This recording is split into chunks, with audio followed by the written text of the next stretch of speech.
اور سنو، علامہ اسماعیل نبہانی رحمت اللہ تعالی علیہ اپنی کتاب برکات آل رسول میں ایک حکایت نقل کرتے ہیں. ایک حکایت لکھتے ہیں. کیا لکھتے ہیں کہ ایک بزرگ تھے. ان کو حج کرنے کا ارادہ ہوا. غریب تھے.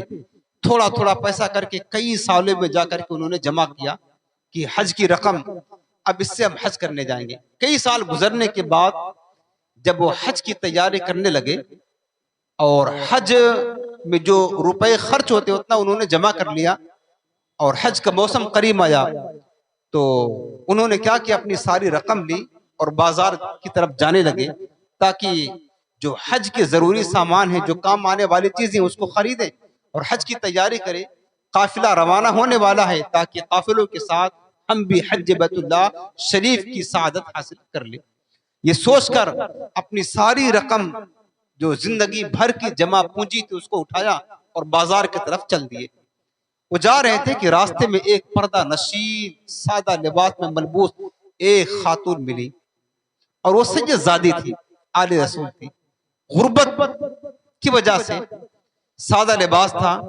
انہوں نے جب ان بزرگ کو دیکھا کہ ان کے چہرے سے شرافت ٹپک رہی ہے، نیک ہے، پرہیزگار ہے، وہ سید زادی نہایت ہی ادب و احترام کے ساتھ ان کی خدمت میں آئی اور ان سے اپنا ماجرا پیش کیا.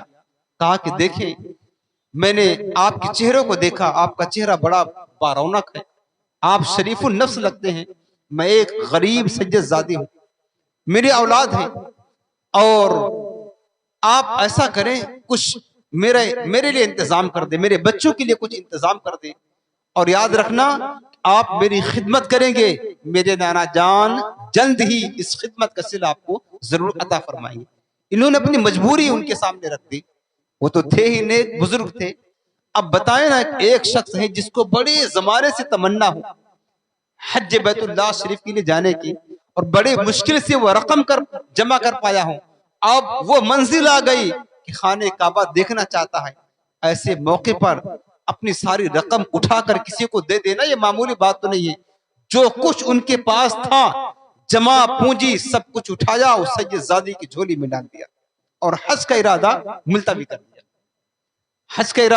کر دیا. وہ سید زادی خوش ہو کر دعائیں دیتے ہوئے چلی گئی اور کہتے جا رہی تھی کہ اے اللہ کے نیک بندے، میرے نانا جان ضرور اس خدمت کا صلہ جلد ہی تجھے عطا فرمائیں گے، محروم نہ کریں گے. چلی گئی. حج کا موسم آیا، حجاج کرام حج کے لیے جانے لگے. اب ان کا دل تو ڈول رہا تھا، ایک تمنا برسوں سے تھی، ظاہری اسباب جو تھے وہ سید زادی کے قدموں پر نچھار کر دیا، حضور کی آل کو دے دیا. اب ان کی آنکھوں سے اشک جاری ہے.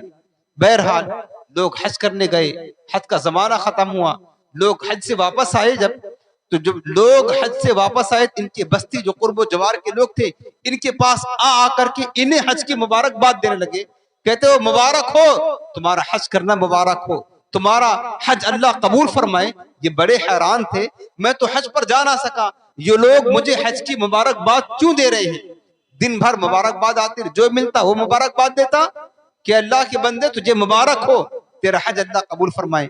رات ہوئی، بے قرار تھے. انہوں نے حضور کی بارگاہ میں استغاثہ کیا، یا رسول اللہ میں تو حج کرنے جا نہ سکا، یہ میری بدنصیبی تھی، حضور ماجرا کیا ہے؟ لوگ پھر بھی آ کر میرے گھر پر مجھے حج کی مبارکبادیاں پیش کر رہے ہیں. میرے آقا کریم نے اپنی زیارت سے انہیں مشرف فرمایا. حضور کی زیارت ہونا یہ کم قسمت کی بات تو تھوڑی ہے، یہ کم نعمت تھوڑی ہے، یہ تو بہت بڑی نعمت ہے نا. لوگ ترستے ہیں ساری زندگی عشاق ایک جھلک مصطفیٰ کا دیدار نصیب ہو جائے.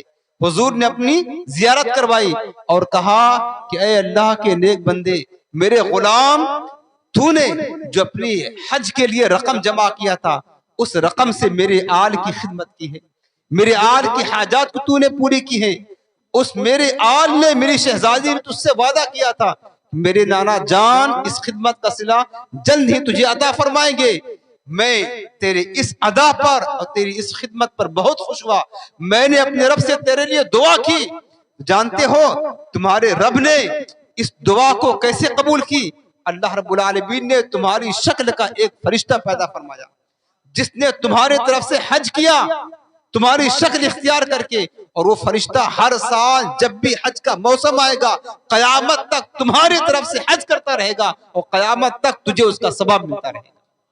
دیکھیں نا جو حضور کی آل کی خدمت کرتا ہے وہ تو اگر حج کے لیے جاتے رقم لے کر ایک ہی سال حج کر پاتے، ایک سال ان کو حج کا ثواب ملتا، انہوں نے اپنی اس رقم سے جمع کردہ رقم سے ایک آل رسول کی خدمت کی، شہزادی رسول کی خدمت کی، تو صلہ کیا ملا کہ اس سال بھی حج کرنے کی برکتیں مل گئی اور ساری زندگی اور بلکہ قیامت تک انہیں حج کرنے کا ثواب